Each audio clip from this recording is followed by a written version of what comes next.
करे बहिना। हाँ भैया। ते तो राखी बांध के नाइए रुकबे, साँझ ले चलिए जेबे। ना भैया ना रुकम, चल जाए हम। जान तरी बहिना 5 रुपया खोजबे नु तो हमारा बगली में ना मिली। जान तरी बेरोजगारी से।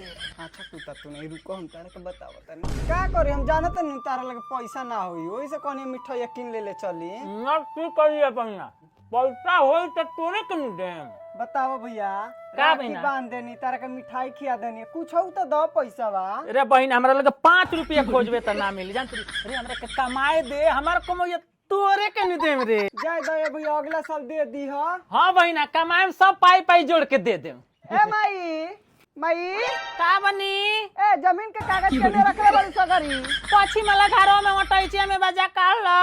लिया तो तनी हम देखी, चाबी दो तो तनी हमरा के। बहिना रे, लिया माई। बहिना रे, बहिना का है भैया? ले पैसा ले, है धर पैसा धर। ए भैया का बहिना? तारा लगे कहां से पैसा आ गइल है? या बहिना पैसा रहला हम तोरा से मजाक कोई नहीं है। ए भैया हम तारा से मजाक के कहनी हो। कुत्ता कितने खतरा में पैसे नहीं थे।